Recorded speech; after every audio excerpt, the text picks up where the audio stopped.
sipping whiskey from a paper cup. You drown your sorrows till you can't stand up. Take a look at what you've done to yourself. Why don't you put the bottle back on the shelf? Yellow fingered from your cigarettes. Your hands are shaking while your body sweats. Why don't you look into Jesus? He got the answer. And happy Monday. You have made it for another Mission Live. Well, I hope you've made it for another Mission Live. I hope that you're enjoying yourself. I hope that this is the beginning of a great week for you. I'm hoping that it's going to be a great week for me as well. Got lots to talk about today. We've got a big news section today. Today I've got Bobby Galli in the studio with me from Joe's Place. We are going to have some great conversation about Joe's Place. Our ministry spotlight, we'll be talking about, what are we talking about there for our ministry spotlight?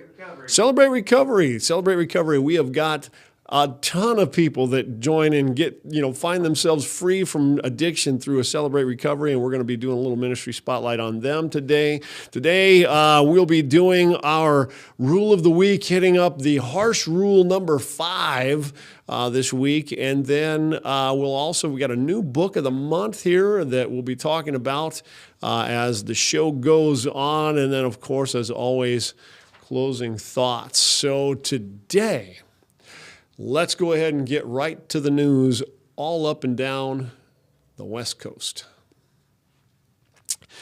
Today's news comes to you. We're going to start in Oakland. It is a massive blaze sparks a homeless encampment underneath I-880. One person suffered from smoke inhalation, according to authorities. And our news today comes from the mercurynews.com. Firefighters spent about 2 hours battling a blaze that broke out of a homeless encampment Tuesday morning underneath Interstate I-880. According to the authorities, the fire was reported at about 4:22 a.m. at the encampment located at 26th Street and Wood Street, said Oakland Fire Department spokesperson Michael Hunt. About 25 firefighters responded to the incident, and additional engines were called in because there weren't fire hydrants on the scene, and they had to bring their own water. A school bus, RV, and camper were at the fire. As always, the biggest challenge to these incidences is off of Wood Street is access, and an array of hazardous materials, including a large amount of propane tanks and a lack of water to use to put out the fire, Hunt said. The area where these vehicles are parked and temporary structures are assembled below the freeway, far away from hydrants, and often are behind locked gates. One person suffered from smoke inhalation, and crews called an ambulance, but they denied transport, according to Hunt. The fire was put under control at about 6:30 a.m. According to authorities, investigators are looking into the cause of the fire. There have been shootings at the homeless camp over the years, including one in February of 2019 in which a man was killed. Now, here's the main takeaway from this article, okay? Homeless camps, even city-sanctioned ones, aren't safe. Fires, shootings, and murders are the results of homeless camps, and we see it in news article after news article. Now, the next news article, California counted its homeless population, but can it track the money? Great headline, and this comes from the Red Bluff Daily News, and I'm going to just tell you right now, this is a great piece of journalism. And so if you get a chance, we'll have the link in the show notes. You'll want to check this one out. It reads in part, and I'll just read some sections from it. It reads in part like this. As she headed to her car after 2 hours of counting and surveying Sacramento's homeless population, the state's top housing official acknowledged that there is a long road ahead. We're building the system, building the capacity, building the data, and communities are rising to the occasion. I know people are really frustrated because they feel like they don't see that change, said Lourdes Castro Ramirez, Secretary of Business, Consumer Services, and Housing Agency, but I don't think you can see change that's going to be long-lasting overnight. As she spoke, just a few blocks away, a homeless encampment was going up in flames. No one was injured, unlike the fire earlier in the same day at a San Francisco encampment that killed a woman and that Governor Gavin Newsom called unconscionable. In fact, we talked about that just the previous week. But dozens of people who had been camping beneath the on-ramp to Highway 50 on one of the coldest nights of the year watched as firefighters sprayed hundreds of gallons of water at the inferno that they once called home. The article later continues, California last tallied its homeless population in January of 2020 and found at least 161,000 people without a roof over their heads on any given night, with the biggest concentration in Los Angeles, where most were single adults. About a third were chronically homeless, and Black Californians were overrepresented in the county nearly fivefold. The world has changed a lot during the deadliest pandemic in a century. The state poured billions, I'm going to stop to emphasize billions, into alleviating homelessness, creating thousands of new shelter beds and housing units, which we read last week, many at a cost of over $700,000 each. But the housing affordability crisis to which most experts attribute homelessness, parentheses, by the way, not this expert, only worsened as millions lost their jobs and rents skyrocketed. Shelters also reduced bed capacity, and federal officials urged local law enforcement not to disband the camps like the one in Sacramento to guard against the coronavirus, making tent cities more visible than ever. The article goes on later and says, I know the governor is frustrated. I know the legislature is frustrated. The public is frustrated. This comes from Assembly Budget Chairperson Phil Ting, a San Francisco Democrat, said during a recent public hearing, we have appropriated billions and billions of dollars on this issue. Let me just requote him on that. We have appropriated billions and billions of dollars to this issue, and it's not clear where we have made progress.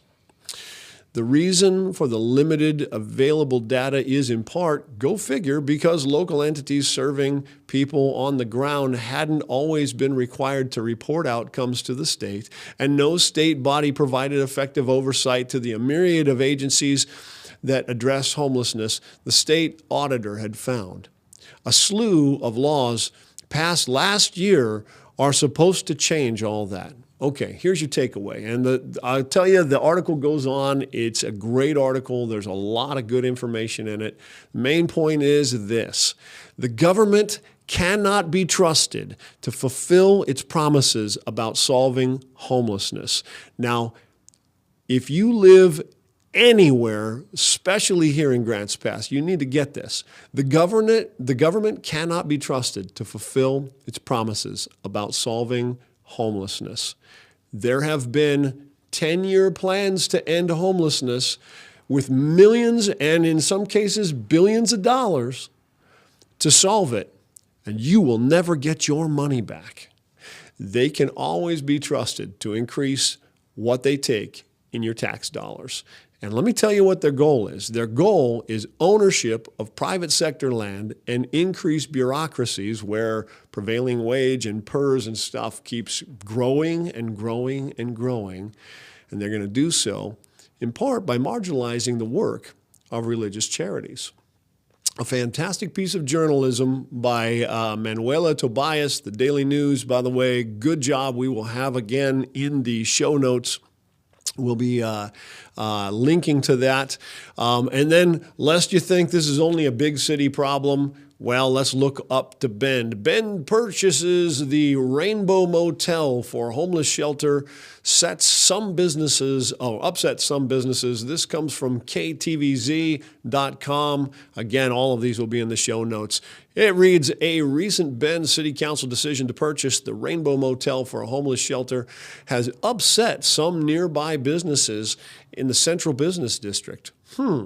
City Councilor Megan Perkins says it's one of several moves to get people off the streets and into safe places and on the path to stable housing. But the Bend Central District Business Association,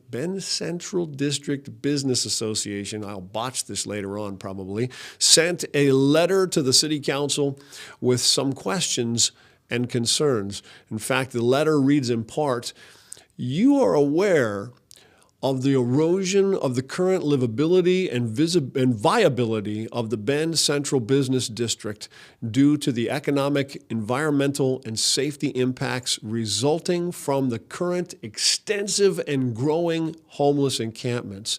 You are likely also aware that the BCDBA was not in support of the use of the Rainbow Motel as a homeless shelter when it was originally opposed several months ago because it would not be in keeping with the vision of the district as put forward by the city and embraced by the current occupants of the area. As the city has chosen to go ahead with the plan to purchase the Rainbow Motel and use it as a low barrier shelter, we now ask for the city to provide in writing a plan and a commitment to the district so that we can believe that the city remains in partnership with the businesses and residents who call this area our home and continue to invest our hearts and dollars into the area. Now, here is a perfect example of a tax-generating business property being purchased by a city government to run a homeless shelter paid for by your tax dollars. Listen, they're not paying attention to you. They don't care what you think on this. They just want to do it, not because they have tons of experience or expertise on this matter. In fact, they're going to ignore the people with experience and expertise on the matter. And the only experts that they want are the ones who are actually already doing it, paid for by tax dollars. Those are the real experts as far as they're concerned. So follow the money, guys. Here's your question. Will it ever return to the hands of tax generators again? Here's another question. Have you ever seen a government agency that has efficiency built into its budget? Government agencies that are paid by the victim will always require more victims. And that is what you're seeing over and over again. But Grants Pass, lest you think that this is only something for other communities, right here in our town in Grants Pass, Oregon, we are following the same path as the rest of the West Coast, while the Medford media is actually actively practicing the very framing techniques that I shared last week. It says, unhoused person attacked with fire in Baker Park in Grants Pass. So no one was harmed in a fire in Baker Park in Grants Pass on Tuesday, March 1st, after a hooded suspect reportedly threw a burning liquid onto a tent containing a person experiencing homelessness. The Grants Pass Police Department announced in a press release that their officers and Grants Pass Fire and Rescue units assisted the victim in putting out the fire, but did not locate the suspect. By the way, good on you, Grants Pass Fire and Rescue. Thank you, Grants Pass Police Department. We really love the work that you do, and we're really glad that this didn't turn out a whole lot worse. The article goes on to say the victim's tent and sleeping bag were destroyed by the flames. Grants Pass Police Department reported that they believe the fire was caused when a hooded subject threw a flaming liquid substance onto the tent belonging to an unhoused person. Now, a person experiencing homelessness. This is the headline, and we're going to go back to that framing idea. And a person experiencing homelessness, it's like a person experiencing a head cold or an earthquake, okay? They are passive in the experience, according to the article. This is kind of how they're just experiencing homelessness. Gee, how did I get here all of a sudden? I don't know. Unlike a transient or a vagrant, where the person is significantly culpable for their choices and experience. So what they're trying to do in the framing is remove culpability, and you have to listen to that. Culpability means that they're not responsible. Well, culpability means they're responsible for their choices, and what the article's trying to do is take away responsibility from the conversation. Now, here's another one. How about this quote? A tent belonging to an unhoused person rather than a tent most likely paid for with public money, belonging to a homeless person, someone who has chosen to live in Baker Park, a place paid for with public money, who desperately needs to rediscover the treasure of a home. My goodness, the framing has got us all messed up. Are you someone who votes for this? What if someone had been harmed? Has your votes enabled this kind of life or hampered the police from protecting this person? What is your city council doing? Are they buying up business properties and ignoring small businesses to accommodate this? You know, we have people listening all over the West Coast, all over the United States. You got to be asking them this question. And is it a good idea? How many more people need to get hurt? How much more of Oregon needs to burn before we change? Do I seem a little outraged? Well, if I am, it's because these are human beings that we're talking about here.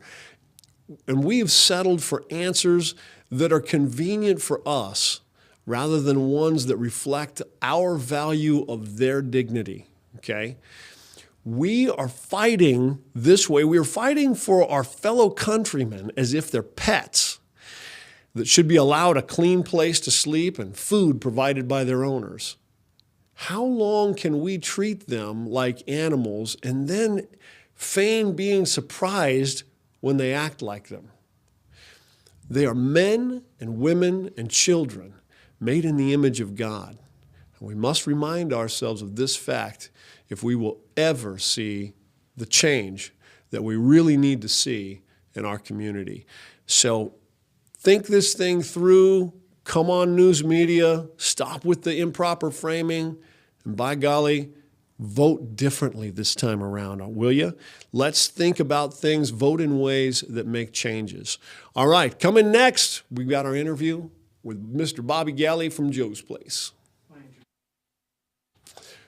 You want me to introduce the video? Okay, there we go. Eric's telling me, get your act together, Bo Teller, and introduce the video. So this video is a video that we took of Darren and Joe. Everybody wants to call it Joe. Joe stands for Jesus over everything, and I love that about them.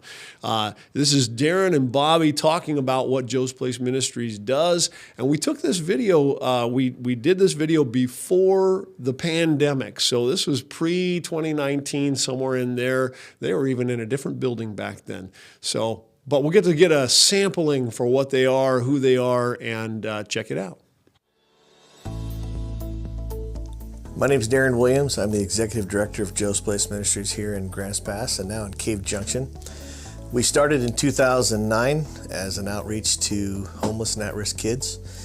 We've been serving here in Grants Pass and kids ages 12 to 20. For the last 5-6 years, we've had a youth center here in Grants Pass where we do meals, give out clothes, hygiene products, and just provide a safe place for young people to come and just really hang out. My name is Bobby Galli, and I am the Outreach Director here at Joe's Place. I basically run the youth center and the volunteers, so I am in charge of the day-to-day operations of Joe's Place. Well, one of the exciting things at Joe's Place is you never know who or what's going to walk through the door.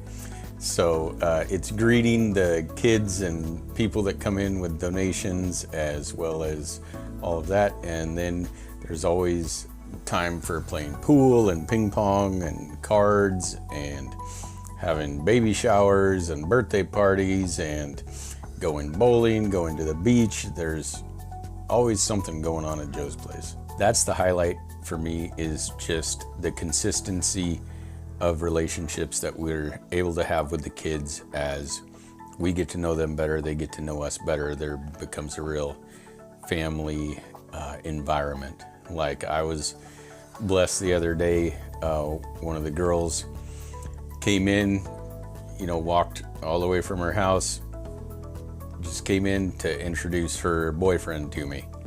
Didn't want to eat, wasn't going to hang out, and he was only in town for a little while, but she wanted him to meet me.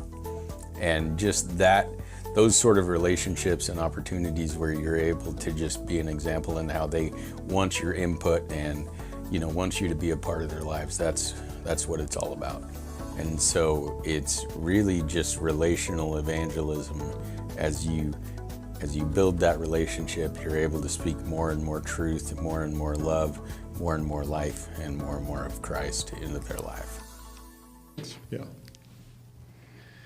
All right, man. I am here with my good friend. Boy, I'm getting some echo in there. I'm here with my good friend Bobby Galli, man. It's good to see you. And you and I go way back. We have done a lot of fun, had a lot of fun together. Our kids play together, go to school together, all that good stuff. We have had many a good times attending church, teaching Bible studies, and having you exhaust me in the gym many hours along the way. The physique, it's from Bobby, and so dad bod specialists. That's right. So, man, oh man. It's a cool thing, Joe's Place. This is one of those things. When I first came to Grants Pass, I would see the Joe's Place sign way back when you were up on 6th Street, up by the freeway, before you and I worked either for the Mission or for Joe's Place. But Darren's been at work at this for a long time. Yeah. What's your role at Joe's Place? What's your title officially? I believe my official title is Outreach Director. But what I do is I run the day-to-day operations of the youth center, and basically that involves, dealing with all the kids and building relationships, because Joe's Place is a ministry that is relational. We're in it for these kids with the long haul. We're not just gonna give them a plate of food and say, see you later. We really develop good friendships, good relationships, and come alongside and see where we can help these kids. And some of them are homeless, some of them, just have some bad family lives, and some of them come from decent families and they just enjoy the place to hang out and, the camaraderie and the friends that they develop there. And so we have a variety of kids. The homeless aspect of our ministry is our focus, and homeless/disadvantaged kids that just need help, whether it's in school or with toiletries or with a tent at times. But it's, I guess, as I was thinking about today, I thought of 3 different kids, 3 scenarios. And these are kids that I love dearly, that I've worked with for multiple years. And they've had a variety of challenging situations, and some are pushing through and some are just surrendering or getting beat by these situations. So before you do, when you say you pour your life into these kids, we used to go to the gym with some of them, right? I mean, you probably still do it. So, something. I mean, these are things, just like what we do, here at the mission. I mean, many of the mission residents are amongst my best friends. They're people that I know and love and pour my life out into, and that's true for all my staff. Everybody here at the mission, man, we are into this in the deepest of ways. You are certainly into this in the deepest of ways. I mean, I've seen, our church end up pouring into, following you into Joe's Place and diving in and everything. So tell me about these three guys, or three folks in their situations. So there's, first is a girl, we'll say girl A. Girl A. And when we first came into contact, I believe she was a junior in high school. Yeah. And she had just basically gotten kicked out / removed from Hearts with a Mission for not following the rules, not, being a part of their program. Right. And was currently couch surfing, bouncing back and forth on friends' couch. And then she started staying with her aunt, and it was a pretty good, stable home. She was cleaner. She was, looking better. She was going to school more because it was easy to not go to school when you didn't have stuff set in place to make it easy, like busing, like just any sort of accountability. Somebody saying, "Hey, get up and go to school." Right. So rules and accountability are like one of the consistent. I mean, we're always getting trashed for having rules and expecting accountability, but what we're saying is, what we often say is that, one of the consistent things with folks that are homeless is a disregard and disrespect for boundaries and rules and accountability. And so here's a young lady that is starting that out young and going that way and finding herself homeless as a result. And then a solution comes up. Hey, I've got a family member that's going to take me in, and it'll be a stable environment. But there's also rules and accountability, right? Yep. Yeah. Yeah. And so it seems to be, what I've noticed is like a 2-week cycle with most of these kids. It will start out, it will be paradise for the first week. Yeah. And, that's because they're, given a lot of leeway. Then people start to clamp down, going, okay, you can't just sit here and eat and do nothing and, freeload and then have an attitude about the whole thing to begin with. Yeah, right. Like, you should be blessed by them just gracing you with their presence or something. Right. And so back to girl A, she wanted to dye her hair either purple or pink or something like that. Yeah. And for whatever reason, her aunt said, no, I don't want you doing that. Whether it was because she didn't want it to influence the other kids in the house or whatever, but, it's her house. It's a reasonable rule. Like, it's not costing her anything. It's not unsafe. It's not, anything other than what her we're saying is, don't do it. Don't spend money on this frivolous thing that's unnecessary. It's not a good use of resources to get your hair dye your hair another color, but it also causes you to immediately stand out and draw attention to yourself. In maybe some get some positive reinforcement from it, but maybe get some negative reinforcement along with it as well.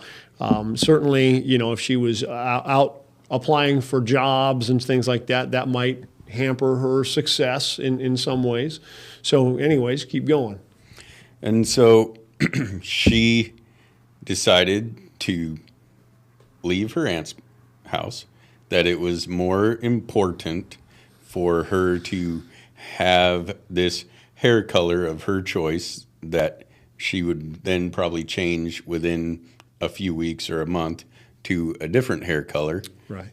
So it was not anything permanent or long lasting, but she chose to leave a stable living environment to instability, which affects her school, which affects her diet, which affects her well-being as a person, because from there she went to straight up living on the streets as a 17-year-old good-looking girl. Like, she was, attractive, and it was a scary situation for her. And I had conversations with her about it, like, why would you do that? And she's like, well, I just don't like people telling me what to do.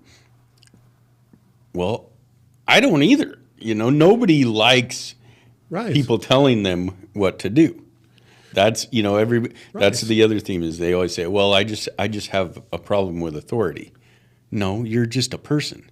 Right. Because people have problems with authority. Yeah. You just need to figure out how to deal with that better than you're doing, and not just give into it. But the school doesn't teach them that. The school doesn't teach them, oh, you need to compromise. It's your feelings, your choice. It's okay. Everything that you do, just because somebody feels something doesn't make it true.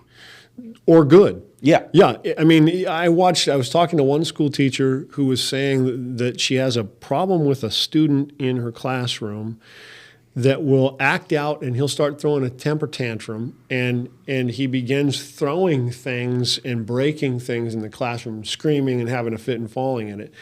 And her only recourse is to actually remove all the other kids out of the classroom and just let him finish it out.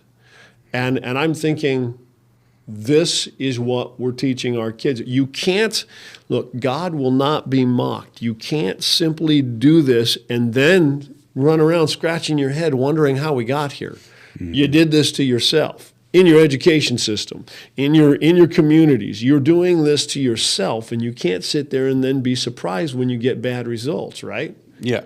And don't think I'm coming against teachers, because they, they're expected to do all these things with their hands tied behind their back, basically. Exactly. And so, it's not the teacher's fault. It's the system and the way that our schools are going is creating these unaccountable, obedient. Obedient sounds like such a strong word, but it's like there's a reasonable expectation of behavior and of just how you treat people, how you respond to things. Isn't it funny that you'd feel like you have to go, disobedience sounds like something strong. Why is that a strong thing? I mean, it's, the police, say, stop. And all you need to do is stop.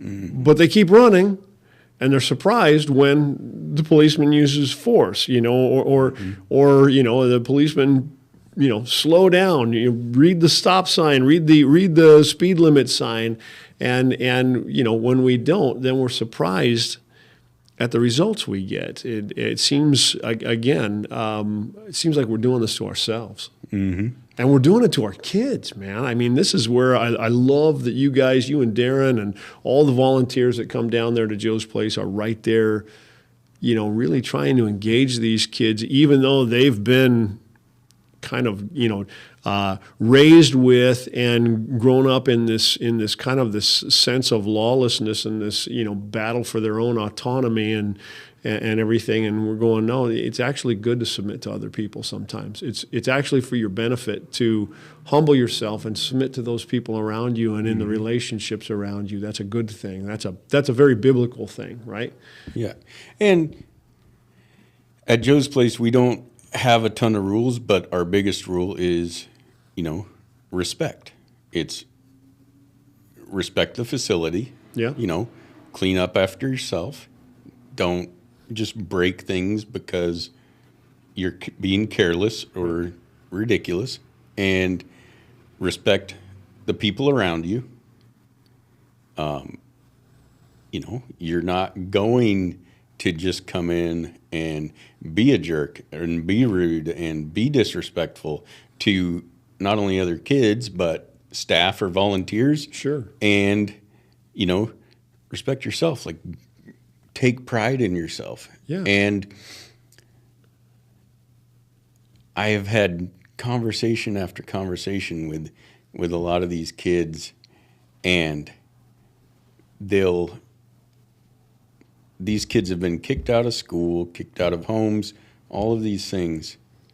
Yet they'll come to Joe's Place, and I will have very little problems with disobedience. Right. And why is that? I personally feel it's one, because they know that I love them. Sure. Every kid that comes in there more than a couple times, they know that I love them and I care about them and I want the best for them. Sure. They might not always agree with maybe what I want for them, and that's fine. Yeah. But they do know that I am trying to help them and I'm trying to look out for them legitimately. And like I said, in the long run. Yeah. I'm not just trying to solve the problem of the day. Right. I'm looking at who they are as a person, their character, their, self-worth, their own value, and trying to prepare them for being a part of society. Sure. And so we have these kids that come, and I've talked to teachers or whatever, and they're like, what? That kid won't, he is so rude, he is so disrespectful, and he'll come to Joe's Place and be amazing.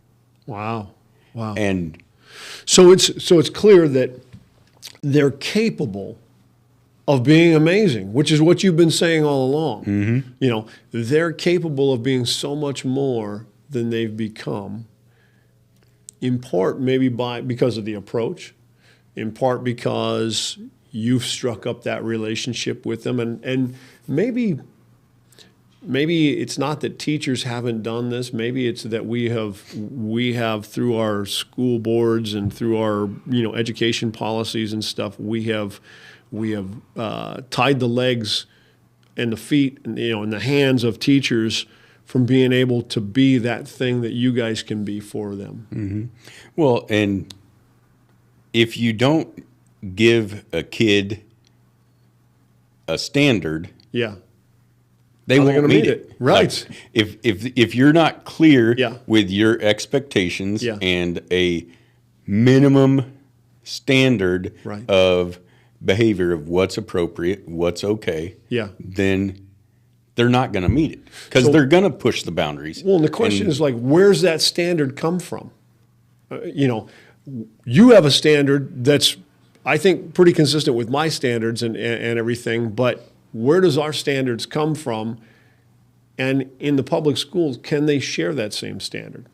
Oh, I think 100%, because my standards is not based on, this verse or that verse. It's based on common sense and logic and, okay, this is how I want to be treated. Right. This is, when somebody treats me badly, it affects me. I don't like it. Mm-hmm. So I'm not going to allow that. I'm not going to allow somebody to treat another person that way. Right. When it's within my power to do something about it. We're not even talking about, you're suggesting that you're not even talking about a biblical standard necessarily. You're just talking about something that ought to be common sense. Clearly it's not. I think that common sense anymore is kind of a superpower. Yeah. So for some reason, the public schools can't seem to find that common sense anymore. They've lost that ability to address it. But you're able to find it. You were raised with it. You were able to see it. You didn't always live by it in your lifetime. Neither did I. But it's the results that we got, the negative results that we got from deviating from that common sense that actually taught us. That was the schoolmaster that taught us to correct our ways and to get back on track, right? Yep. So I don't like living homelessly. So that it's uncomfortable. It's cold outside, man. It's cold and wet and miserable. I feel vulnerable. I'm not safe. So what do? Well, it's the schoolmaster to bring me back around, hopefully, to bring me back around to living within common sense and straightening out and not living the life that leads to one of homelessness and addiction and all those kinds of things. You said there were 3 kids that you had in mind. Oh yeah, okay. Tell me. So kind of the long story of girl A, she has continually been in a state of homelessness as far as for many months she was in a car with a boyfriend and the boyfriend's mom and a couple cats. And that's how they lived. They would go kind of from parking lot to parking lot, and we'd try to help them out with a little supplies here and there, but then eventually she got to where she was out of our age group, and I'm still in contact with her. We still talk a little bit. If she gets real desperate, I'll still help her out. But she's still stuck in that same cycle. Okay. Give me some hope. Kid B, his parents were making it. They had a little place. It was like a travel trailer on a friend's property. It was a constant shifting of where they were staying. Yeah. And this kid had to fight through getting to school, staying in school, keeping up with it this whole time, even through COVID and all of that. Yeah. He had to figure things out, and he fought and he tried. And is it perfect? Is he on the honor roll? Is he super successful in school? No. But is he graduating? Yes, he should be graduating this year. That's awesome. And it's because he has fought for it. He knows this is what I need to do for my future. And so now he's living at a friend's property because the parents they had a falling out. They split up. Now they're kind of back together. And he's out at a property, but he still gets busing to school. Awesome. And goes and works at it. And I remember having a conversation with him just a few weeks ago, and him saying, I keep hoping my parents will get it together basically and get us a house. Yeah. But I don't think they are going to. Yeah, well, I'll tell you, parents just totally don't understand a lot of times how their divisions, their choices, and the struggles that they have can just spill right over into the lives of their kids, and how challenging that makes it for them. But how cool is it that this kid is still fighting his way through the whole thing? Mm-hmm. That's amazing. We got about 5 minutes or less. Give me the other kid, the kid 3. The last one is similar to the second one in that the parents are kind of in this perpetual state of homelessness. Yeah. They work, they'll stay at a hotel for a few days or, maybe a couple weeks, and, which it's like, that kills me because it's $60-$80 a night. And if you multiply out that, it's a lot of money. Yeah, that's a lot more than rent most of the time would be for an apartment. Yeah. Significantly more. It'd be, between $1,600 and $2,000 a month to stay in a hotel. Yep. Versus, you can, granted, You can get a 3-bedroom house for that price. Yeah. Yeah. Yeah. Even in this market, you can get one. Yeah. That's what I'm paying for my rent. Right. Which is right there. So, yeah.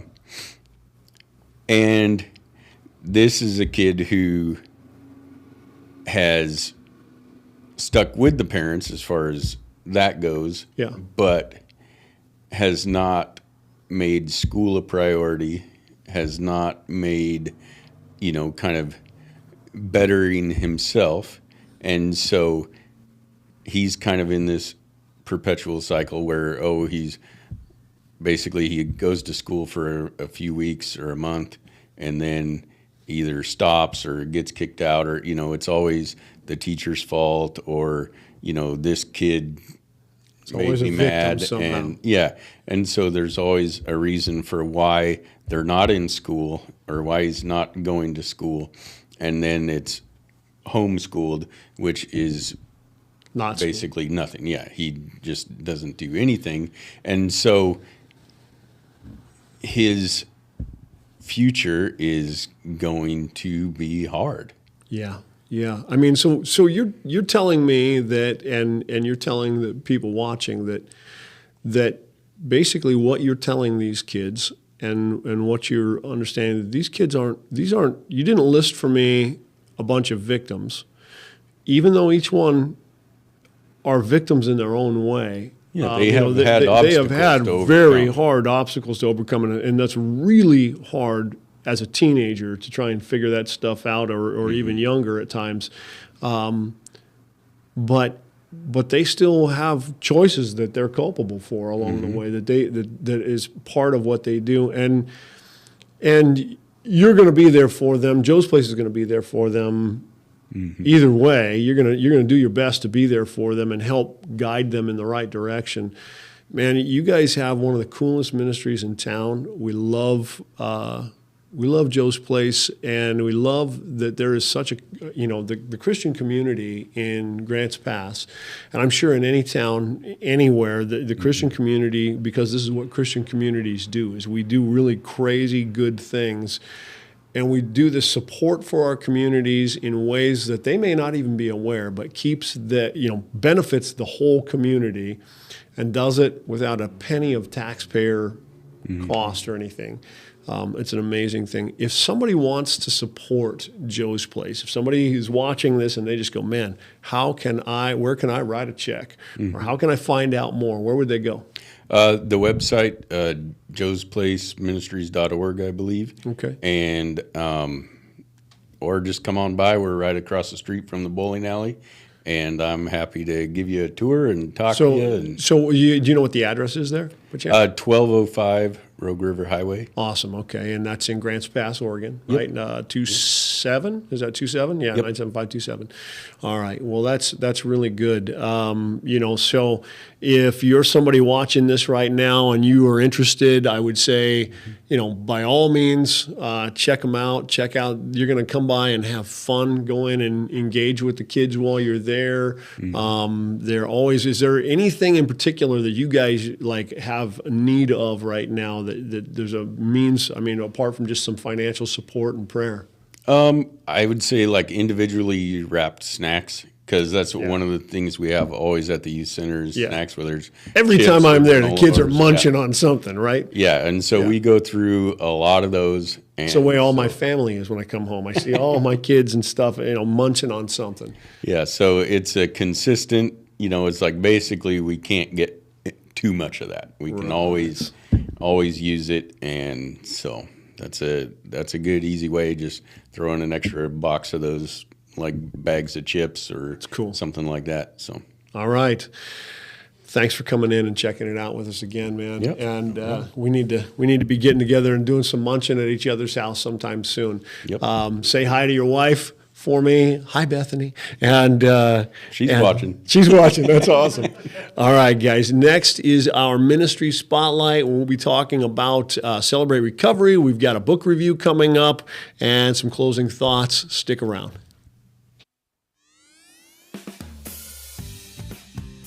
Hi, my name is Carol Stevens. I am part of the teams for Celebrate Recovery. I help facilitate and make sure Celebrate Recovery is running smoothly. The primary goal of our ministry is to help people with their hurts, habits, hang-ups. It could range from grief to addiction, and our sole purpose is to help people find a foundation and grow in Christ with that foundation. I feel like our ministry meets goals by giving people support in the middle of crisis in their life, giving them step groups, helping them focus on the deep down hurts, habits, hang-ups that are keeping them stuck and not able to move forward in life. Christ is definitely the centerpiece of our ministry. Without God, there wouldn't be a ministry. So I feel like God shows up every Thursday night at Celebrate Recovery and helps people understand that there's freedom in that. All right. Well, now it is time for our really awful rule of the week. Mission rules. I love the dramatic music in there. Mission rule number 5. No drugs or alcohol permitted while a resident. If we suspect you of any infraction, we may ask you to take a drug or alcohol test and leave the mission. So you'd think that this seems kind of self-explanatory, and I know there's people who are really pro kind of that mysterious low barrier, no barrier thing. But let me tell you some experiences that we've had along the way. How about when you have somebody who comes into your facility in the evening and they are, and it's in the wintertime and it's cold, but they happen to be high on methamphetamine. Now, it's really not easy to tell unless you're very skilled with seeing people who are using methamphetamine. But all of a sudden, this person comes in and they're coming in out of the cold, and they've decided that what they need to do is get warm. Everybody else in the house is sleeping. So what they decide to do to get warm, because they're high on methamphetamine, is they start a fire in the garbage can and potentially burn the building down, killing all of the occupants and that kind of thing. That's not at all outside of the realm of possibilities with people who are using and who are drinking and who are doing things. So for us, for the safety of everybody involved, no drugs or alcohol permitted while you're a resident here. Doesn't that sound harsh? My goodness. So that's the harsh rule of the week. Hey, next is Brian's books. We are talking about our book of the month. And this month, we are going to talk about A Failure of Nerve by Edwin Friedman. Edwin Friedman, it's leadership in the age of a quick fix. And in fact, it seems to me like almost all the solutions that we are trying to take care of in our governments as far as the homeless issue is always quick fix kinds of solutions, and quick fix kinds of solutions just actually exacerbate the problem.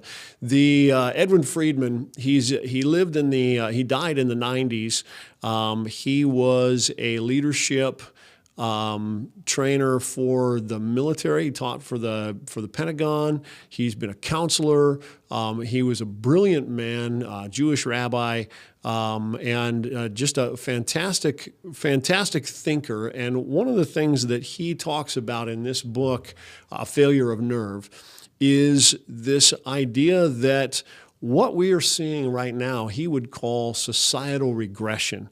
And he's saying that society regresses rather than progresses when it moves to protect the illnesses within the society rather than to isolate them and get rid of them and strengthen what's healthy in the community. And so Over and over again, he goes on. He actually describes a lot of the problems in a relationship or in a community where he looks at it and he thinks about it through the lens of like disease. And he says, well, if you have cancer, what you don't do is you don't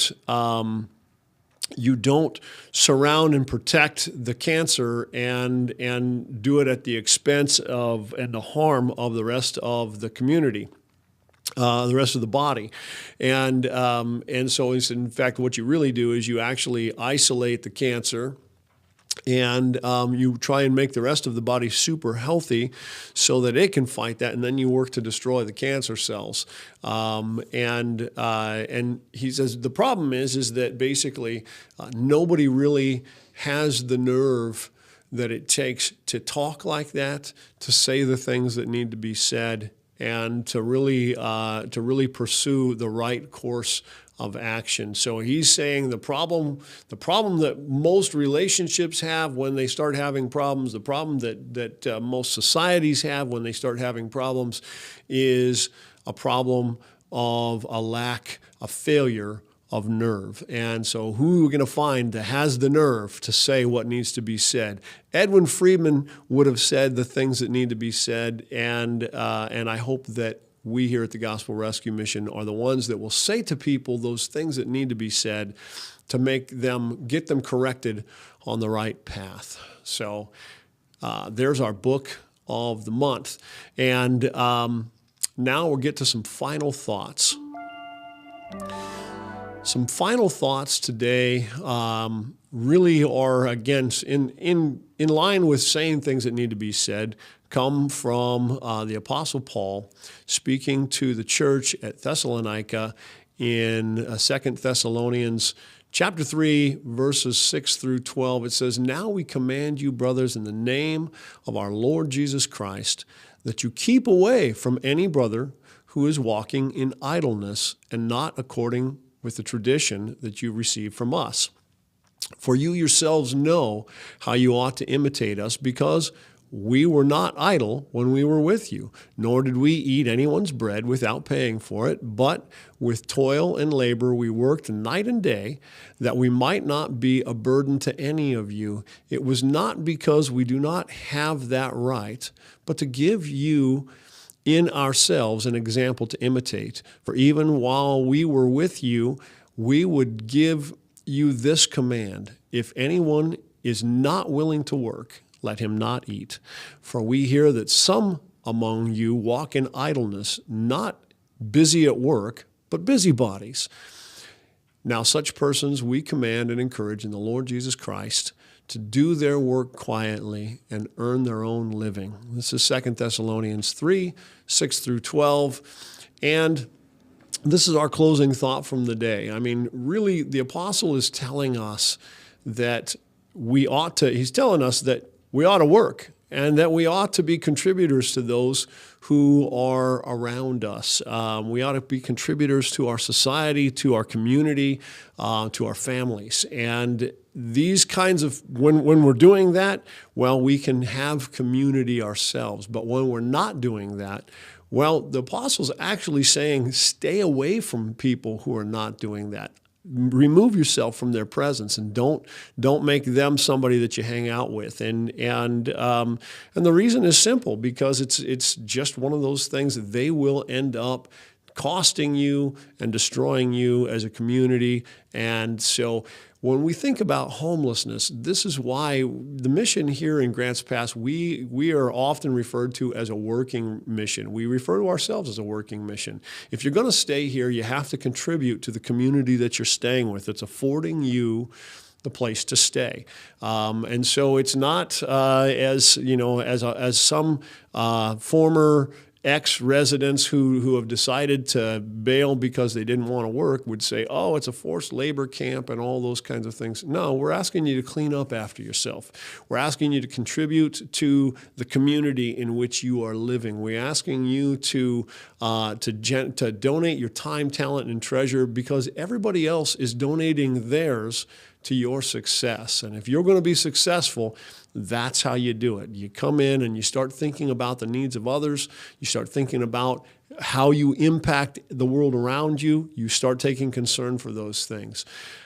That's the work of Gospel Rescue Missions everywhere. And we're sure hoping that your community is being blessed by this Gospel Rescue Mission and by Gospel Rescue Missions all up and down the West Coast and all across the country.